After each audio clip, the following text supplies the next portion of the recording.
रिश्तों में डर, भय, संदेह, लड़ाई, झगड़ा, ये सब बहुत बेकार चीजें हैं। ये वो चीजें हैं जिससे सब समाप्त हो जाता है। ये बिल्कुल वैसे ही है जैसे दूध में थोड़ा सा नींबू डाल दो और दूध खराब हो जाए। अगर तुम्हारा रिश्ता, अगर तुम्हारा संबंध इन सब चीजों की वजह से खराब हो रहा है, वो चाहे अपशब्द हो, चाहे क्रोध हो, चाहे झगड़ा हो, चाहे संदेह हो, इन सब चीजों में सब समाप्त हो जाता है। इन्हें ठीक करने के लिए राहु ठीक करना पड़ता है और 3 चुटकी ये सामग्री यहां डाल देनी होती है। मात्र इतना करने से तुम ठीक हो सकते हो। पूरा तरीका बता रहा हूं।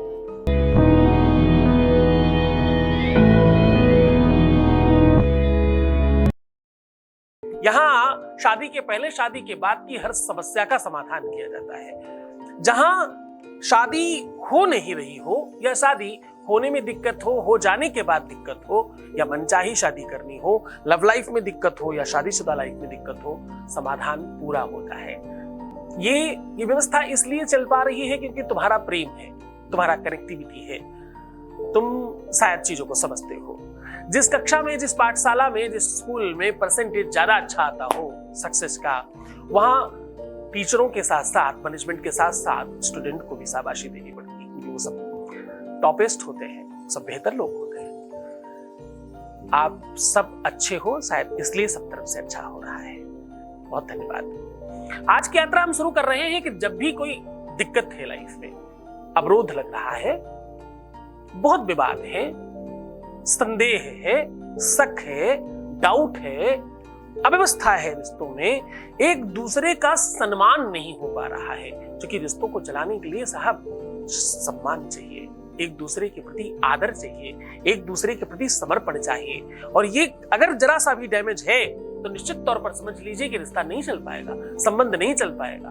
प्यार में रूप, रंग, सुंदरता, आयु, यहां तक कि जाति, संप्रदाय, एजुकेशन, स्टेटस, धन, वैभव, संपदा, दुनिया की सारी चीजें कुछ फ्रिक्शन ऑफ सेकंड्स के बाद समाप्त हो जाती है। उसके बाद मिलते हैं हम हमसे, उसके बाद कोई से मिलता है, निजता से मिलती है, स्वभाव से मिलता है, व्यक्तित्व से मैच करता है और एक दूसरे के साथ संसर्ग करते हैं। संसर्गता शारीरिक नहीं है, संसर्गता मानसिक है। अगर वहां पर मैच हो गया तो फिर सब मैच कर जाता है। अब दिक्कत कहां आती है? दिक्कत तब आती है जब आप कहीं ना कहीं मैनिपुलेट करना शुरू करते हैं। मैनिपुलेशन रिश्तों में नहीं चाहिए, रिश्तों में भ्रम नहीं चाहिए, रिश्तों में संदेह नहीं चाहिए, रिश्तों में बीच में पर्दा नहीं चाहिए, रिश्तों में एक दूसरे के प्रति बहुत बहुत बहुत ज्यादा आत्मीयता की आवश्यकता होती है। सच मानना, जब तुम अपनों से, अपनों की, अपनी ही बुराई करने लगते हो तो सब खराब होने लग जाता है।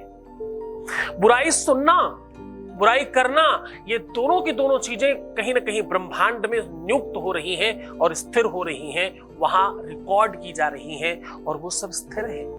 आपको पता है, नासा इत्यादि बहुत सारी ऐसी संस्थाएं हैं रिसर्च की जो कई हजार साल पहले अर्जुन को जो गीता सुनाई गई वो रिकॉर्ड की जा रही है फिर से। अगर इतने हजारों साल पहले की चीजें विद्यमान हैं तो तुम्हारा भी तो बोला हुआ, सोचा हुआ कहीं रिकॉर्ड होता होगा और वो तुम्हें प्रभावित करता होगा। एक मोबाइल से दूसरे मोबाइल में जब तुम वीडियो कॉल कर लेते हो तो जरा समझने की कोशिश करना, कोई वायर नहीं है, कोई कनेक्टिविटी है जो कनेक्ट कर रही है। विज्ञान ने भी एक सिंगल कनेक्शन को कनेक्ट किया है। एक जगह रेडियो बज रहा है, एक जगह स्टेशन में कुछ बजाया गया और हजारों जगह, लाखों करोड़ों जगह एक साथ सुना जा रहा है। किसी कनेक्शन को पकड़ा तो गया होगा ना इससे। केवल लोहे का एक बड़ा सा टावर बना देना, उसके ऊपर कोई छतरी वतरी लगा देना, बात इतनी सी तो नहीं होगी। अगर छतरी नहीं लगती तो क्या वो चीज उड़ के वहां नहीं जा रही थी? वो छतरी ही खींच रही है क्या? मशीन एक छोटा सा उपक्रम है तो ये जो पूरी की पूरी प्रकृति वाली मशीन है ना, ये बहुत बड़ी है। प्रकृति अपने आप में एक मशीन है, सब कहीं ना कहीं निर्धारित हो रहा है।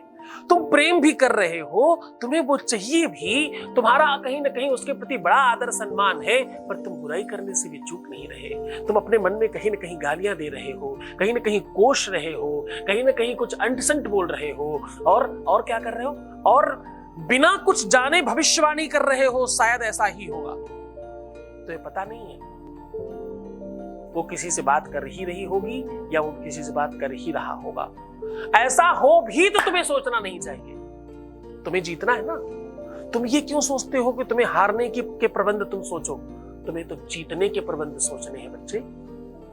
कोई किसी को छोड़कर चला गया, कोई किसी से बात नहीं कर रहा है, कोई किसी की बेइज्जती करता है, कोई किसी का अपमान करता है, कोई किसी के लिए अपशब्दों का प्रयोग करता है, कोई बहुत सारा अंट-संट बोलता है, कोई बहुत ज्यादा गुस्सा कर रहा है, और कोई किसी के साथ रहना ही नहीं चाहता। ये जितनी सब बातें ये सब राहु प्रकट करता है।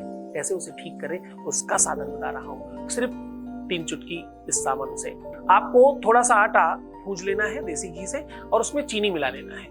अब देखो ये पंजीरी बन गई। इसे अपने ऊपर से 3 बार उतार करके चींटियों को डालना है। रविवार और बुधवार, ये 2 दिन बहुत प्रभाव करता है। चींटियां अगर पीपल और बरगद के आसपास मिले, किसी बड़े विशाल वृक्ष के आसपास मिले तो बहुत अच्छा, वरना कहीं भी मिले ऐसी कोई दिक्कत नहीं, चींटियों को ही डालें। लाल, काली, नीली, पीली कोई भी चींटी हो, कोई खास फर्क नहीं पड़ता।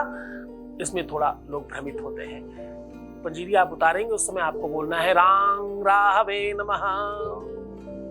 होगा क्या इससे तुम्हारे रोग समाप्त होंगे, ऋण समाप्त होगा, तुम्हारा जीवन ठीक होगा, जिन चीजों में अवरोध लग रहे हैं वो सब समाप्त हो जाएंगे।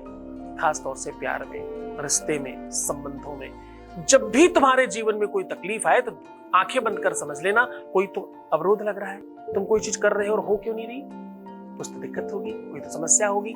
वो समस्या हमेशा राहु उत्पन्न करता है। ये उपाय सीधा उसको कनेक्ट करता है और सीधा काम करता है। बहुत मन से, बहुत श्रद्धा, बहुत विश्वास के साथ करना। अपना ख्याल रखना है सिर्फ भाई तुमको। हम तो तुम्हारे प्यार का, व्यापार का, परिवार का, सबका ख्याल रख रहे हैं। ध्यान रखिए। ओम नमः शिवाय।